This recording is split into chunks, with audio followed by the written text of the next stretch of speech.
उसके बाद हमारे पास आ जाता है नेक्स्ट चार्ट्स वगैरह भी हमारे पास हो गए। यहाँ से आप सारे के सारे चार्ट्स को यूज़ कर सकते हो। ये सारा हमारे पास चार्ट्स वाला ही आ जाता है। आगे आता है स्लाइसर। स्लाइसर का मैं यूज़ बताती हूँ। जैसे अब हमारे पास ये हमारे पास एक हमने लिया है, ठीक है। अब इस टेबल को हमने क्या करना है, पाइवट टेबल में कन्वर्ट करना है, क्योंकि इसका उसके बगैर हम यूज़ नहीं कर सकते। ये पाइवट टेबल आ गया, ठीक है। यहाँ से मैंने प्रोडक्ट बता दी, यहाँ क्वांटिटी कर ली, सेल कर ली, ठीक है। अब यहाँ पे हमारे पास, यहाँ पे हमने स्लाइसर पे जाना है, इंसर्ट टैब में, यहाँ पे मैं करती हूँ क्लिक। अब यहाँ पे आपको कुछ क्वांटिटीज़ शो होनी शुरू हो गई, ठीक है। अब यहाँ से आपने रखना है, प्रोडक्ट को शो करवाना है, प्राइस को रखना है और सेल को रखना चाह रहे हो। यहाँ से मैं करती हूँ ओके। अब इसका मैं आपको यूज़ बताती हूँ। अब यहाँ से आपने इसको करना है ड्रैग करके, मैं इसको सेट कर देती हूँ ताकि हमें पता चल जाए। अब यहाँ से मैं करी, इसको छोटा भी कर सकते हैं यहाँ से, यानी इसको मैं मैनेज करने के लिए कर रही हूँ।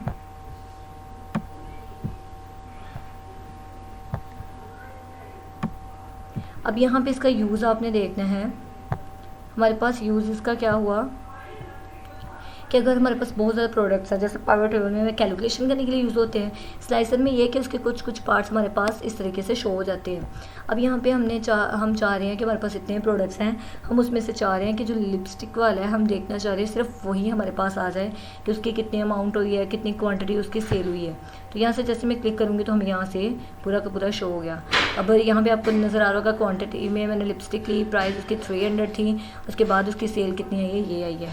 तो इस तरीके से आप क्रीम का देखना चाहते हो। अगर आप 3-4 का देखना चाहते हो तो इस तरीके से क्या करो, यहाँ पे आपने सेलेक्ट करना है और यहाँ से कंट्रोल करते हुए यहाँ तक आप आ सकते हो। तो ये देखिए, जितने भी आप करना चाह रहे हैं उस पर कंट्रोल करते जाएं तो ये 3 का आपको क्या कर देगा, शो करके दिखाएगा। स्लाइसर का हमारे पास ये यूज़ होता है कि हम क्या करना चाह रहे हैं, हमारे पास इतनी प्रोडक्ट की लिस्ट है, अब हम उसमें सिर्फ 1 या 2 या 3 प्रोडक्ट्स का चेक करना चाहते हैं। यहाँ हमारे पास 100 है, हम चेक करना चाह रहे हैं 40 से 50 तक की, तो हम 40 से 50 तक को सिलेक्ट करके यहाँ पर अपना डाटा रिजल्ट शो करवा सकते हैं, ठीक है। उसके बाद हमारे पास यहाँ पे कुछ इसके है, यहाँ से फॉर्मेट चेंज कर सकते हैं अपने स्लाइसर के, यानी ये जो चीज़ है इसको हम क्या कर सकते हैं, इसका चेंज कर सकते हैं। यहाँ से कॉलम्स में डिवाइड करते हैं कि 2 में करना है, 3 में करना है, जिस तरह भी आप करना चाह रहे हैं, ठीक है। अब यहाँ से आप हाइट उसको चेंज, सेल्स की जो इसके अंदर जो स्लाइसर की हाइट है इसको चेंज कर सकते हो, सिवर्स को बढ़ा सकते हो आप, ठीक है। और इससे क्या करोगे, आपकी ये वाली जो बाहर वाली है इसको आप इंक्रीज़ कर सकते हो, ठीक है। ये इस तरीके से इसका यूज़ होता है। नेक्स्ट अब हमारे पास, बस मैं पाइवट टेबल में जाती हूँ। अब हमारे पास नेक्स्ट जो है वो टाइमलाइन का। अब टाइमलाइन का मैं समझाने के लिए आपको थोड़ा सा बताती हूँ। तो पहले हम लिंक के बारे में देख लेते हैं, लिंक कैसे लगाते हैं। लिंक का मैंने आपको MS वर्ड के अंदर भी बताया था कि अगर आप किसी भी जगह में लिंक लगाना चाहते हैं, यहाँ से हम पहले मर्ज जाकर कर लेते हैं, होम पे जाके मर्ज करते हैं। मर्ज हो गया, यहाँ पर मैं लिख लेती हूँ स्टूडेंट डाटा, ठीक है।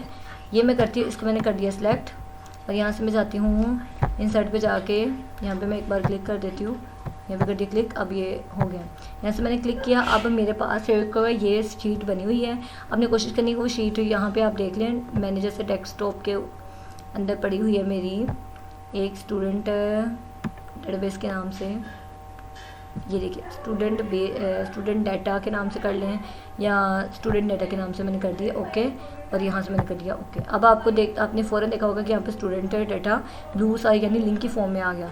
इसको जैसे मैं क्लिक करूँगी तो हमारे पास ये स्टूडेंट का डाटा वाली जो एक्सेल शीट है वो शो गई। यानी कोई भी अगर आप फोल्डर का लगाना चाहते हो, गूगल का लगाना चाहते हो, किसी भी शीट का लगाना चाहते हो या कोई भी है तो आप यहाँ पे लिंक लगा सकते हो। इसी के साथ हम क्या कर सकते हैं, लिंक लगा सकते हैं, ठीक है। नेक्स्ट अब मैंने टाइमलाइन का बताना था। टाइमलाइन के लिए अब आपने ना ऐसा टेबल आपको चाहिए जिसके अंदर डेट वगैरह या मंथ वगैरह कुछ ना कुछ इस तरह का यूज़ होता हो।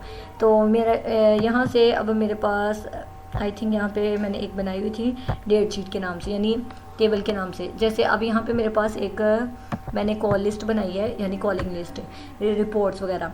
यानी अब आपके पास इस तरह है कि आप एक कंपनी में काम कर रहे हैं, वहाँ पे आपकी कोई रिकॉर्डिंग है कि कोई कॉलिंग वगैरह आ रही है या कोई भी डेट वाला या मंथ वाला काम चेक करना है कि इस मंथ में इतने प्रोडक्ट सेल हुए हैं या इस मंथ में इतनी कॉल्स आई हैं, कुछ भी कि इस मंथ में या एक साल में इतने एम्प्लॉयज़ हैं, अटेंडेंस उसकी शो हो रही है। तो इस तरह के काम में ये आपको बेनिफिट होगा, ठीक है, आपके लिए। यहाँ पे आपने अब क्या करना है, इसको सिलेक्ट करना है, इस पूरे टेबल को नीचे तक, जैसे मैंने 18-20 तक सेट किया हुआ है। इससे आपने दोबारा से क्या करना है, इंसर्ट पे जाके पाइवट टेबल इसका बनाना है, ये बनाना ज़रूरी है। न्यू टेबल पे जाके न्यू शीट आ गई आपके पास। यहाँ पे आपको डेट और नंबर ऑफ़ कॉल्स शो हो रही हैं, ठीक है। यहाँ पे डेट और नंबर ऑफ़ कॉल्स पे आपने क्लिक कर देना, ये वाला जो आपको शो हो रहा है। उसके बाद आपने यहाँ से जाना है इंसर्ट में, दोबारा से टाइम लाइन पे जाना है। जब तक आप पाइवट टेबल नहीं ना बनाओगे तब तक ये आपका पाइवट टेबल में नहीं ना शो करवाओगे तब तक ये यूज़फुल नहीं होगा। अब इसका एक बार मैं यूज़ दोबारा से बता देती हूँ। अब यहाँ पे आपको एक डायलॉग बॉक्स या एक मंथ के फॉर्म में शो हो गया है। इससे आप इसकी क्या कर सकते हो, हाइट बढ़ा देते हैं, ठीक है। अब यहाँ से मैं थोड़ा सा कर देती हूँ जूम, यहाँ से कर देती हूँ, ठीक है। अब यहाँ पे आपने देखना है कि मेरे पास ये एक ही साल के यानी एक ही महीने के हैं और जनवरी के हैं और 2023 में। अब यहाँ पे जो मेरे पास है वो मंथ या ईयर्स या क्वार्टर्स या डेज़ के फॉर्म में। तो अब आपको यहाँ पे नज़र आ रहा होगा यहाँ पे डेज़ की फॉर्म में, तो मैं यहाँ से कर देती हूँ डेज़ सेलेक्ट, ठीक है। अब यहाँ पे आपने चेक करना है कि जनवरी के महीने के अंदर जो 16 डेट थी उस टाइम पे आपकी प्रोडक्ट कितनी सेल हुई है या कितने एम्प्लॉयज़ आए हैं, कितना काम हुआ है या कितनी कॉलिंग्स आपने अटेंड की है। तो जैसे मैं अब करने लगी हूँ, जैसे 19 पे क्लिक किया तो जस्ट आपको यहाँ पे 19 वाला मेरे पास है ही नहीं था। जैसे मैं 7 वाला करती हूँ, 7 वाला मैं शो करती हूँ। अच्छा, अब यहाँ से आपने एक और चीज़ देखनी है, यहाँ से ये बिल्कुल काम नहीं कर रहा क्योंकि अक्टूबर 8 और 23 यानी अब यहाँ पे तो मुझे चाहिए था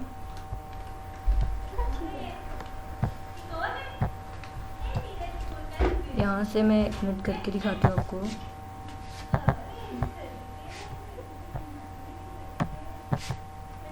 यहाँ से ये जो मंथ है हमारे पास, मंथ में जाके पहले हम मंथ चेंज करते हैं जनवरी का।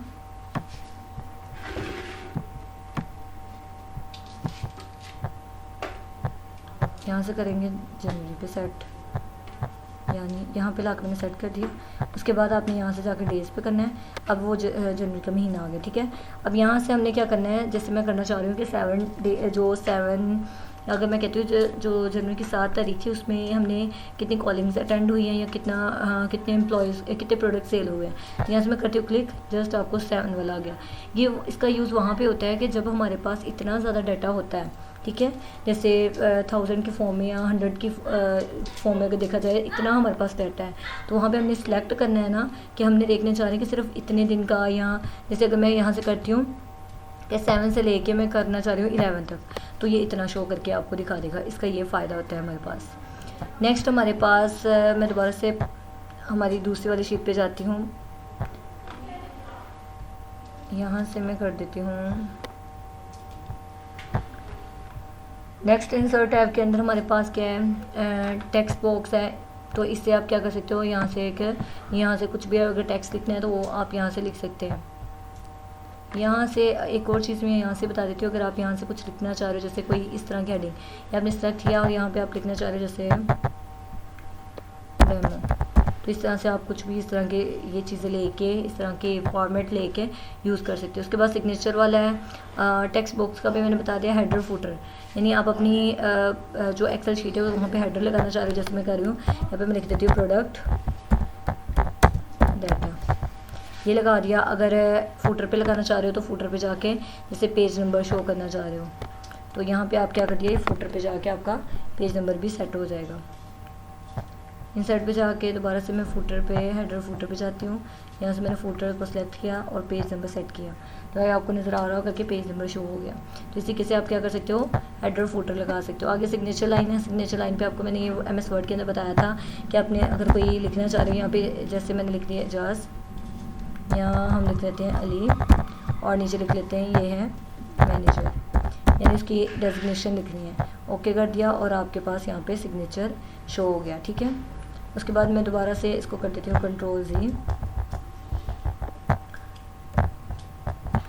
उसके बाद हमारे पास लास्ट पे इसका रह गए हैं ऑब्जेक्ट्स के रेलिवेंट। यहाँ से हम बिट मैप वगैरह निकाल सकते हैं और निकालने के बाद यहाँ पे कुछ जो सॉफ्टवेयर है इनको यहाँ पे हम एक्सेल शीट के अंदर यहाँ पे यूज़ कर सकते हैं। तो ये हमारी आज की वीडियो थी। इसमें इंसर्ट टैब के बारे में सारा बता दिया।